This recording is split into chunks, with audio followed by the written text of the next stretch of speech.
तो मैंने कहा समस्या तुम्हारी यही है कि वामपंथी तो कुपड़ हैं और तुम अनपढ़ हो।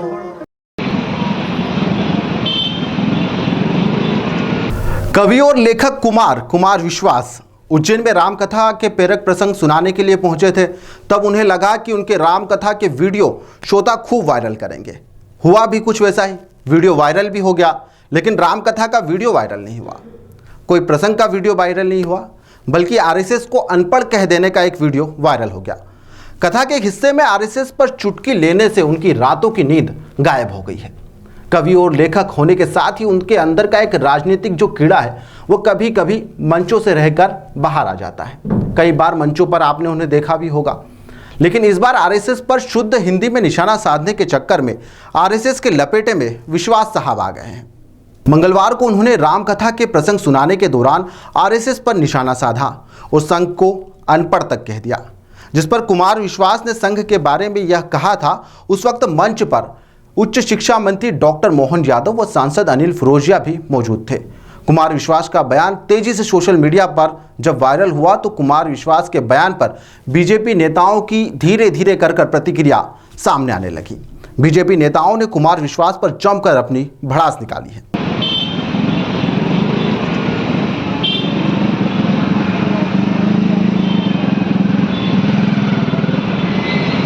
दरअसल राम राज्य के बजट के बारे में कुमार विश्वास लोगों को बता रहे थे।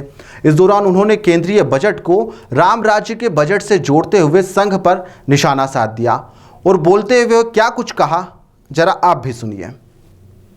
आज से 4-5 साल पहले एक दिन बजट आने वाला था। मैं अपने घर में स्टूडियो पे खड़ा था, कुछ रिकॉर्डिंग कर रहा था। एक बच्चे ने मोबाइल ऑन कर दिया। वो बच्चा हमारे साथ काम करता है, संघ में काम करता है, राष्ट्रीय स्वयंसेवक संघ में। तो मुझसे बोला कि भैया बजट आ रहा है, कैसा आना चाहिए। मैंने कहा तुमने तो राम राज्य की सरकार बनाई है, तो राम राज्य का बजट आना चाहिए। तो बोला राम राज्य में कहां बजट होता था। तो मैंने कहा समस्या तुम्हारी यही है कि वामपंथी तो कुपड़ हैं और तुम अनपढ़ हो। इस देश में दो ही लोगों का झगड़ा चल रहा है। एक वामपंथी है, वो कुपड़ है, उन्होंने पढ़ा सब है लेकिन गलत पढ़ा है। और एक ये वाले हैं, इन्होंने पढ़ा ही नहीं है, ये सिर्फ बोलते हैं। हमारे वेदों में देखे नहीं है कैसे हैं।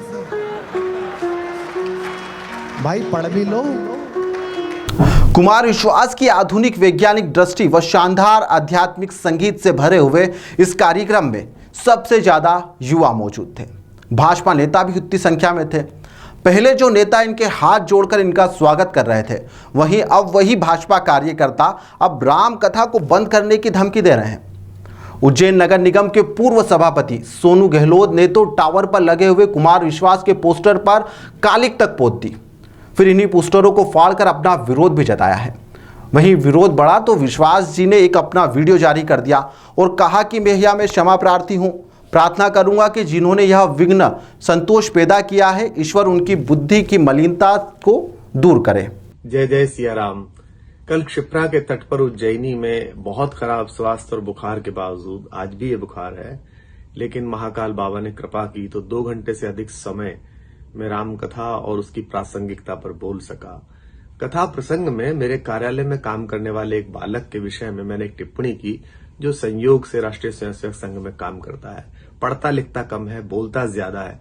तो मैंने उससे कहा कि तुम पढ़ा करो, तुम पढ़ते नहीं हो, वामपंथी कुपड़ है और तुम अनपढ़ हो। सिर्फ इतनी सी बात मैंने ये कही और इसे कुछ विघ्न संतोषियों ने इसे ज्यादा फैला दिया। आज मुझे कुछ समाचार मिले कि कुछ मित्रों ने कहा कि हम इस कथा को भंग करेंगे। तो भाई आप ध्यान रखिएगा कि राम की कथा कौन भंग करते हैं, ये भी ध्यान रखिएगा।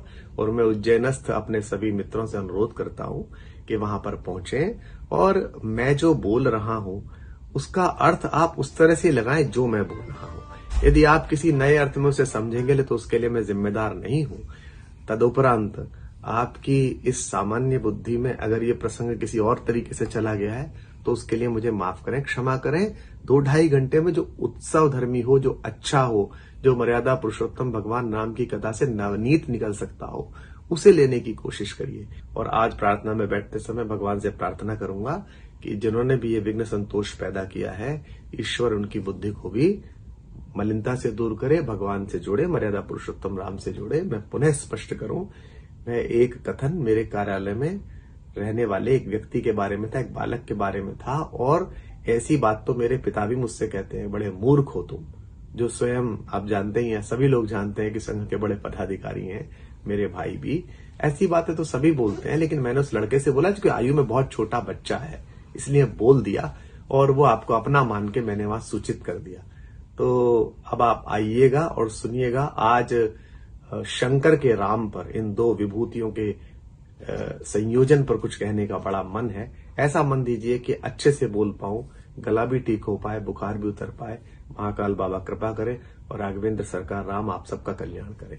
जय सिया राम। कुमार ने माफी मांग ली है, लेकिन कुमार पर विश्वास अब आरएसएस वाले नहीं कर रहे हैं, लिहाजा अब उनकी सुरक्षा बढ़ा दी गई है। आने वाले दिनों में कुमार विश्वास साहब का बीजेपी और आरएसएस वाले उन्हें कितने लपेटे में लेते हैं, यह तो देखने वाली बात होगी। लेकिन तब तक आप लपेटा देखते रहिए।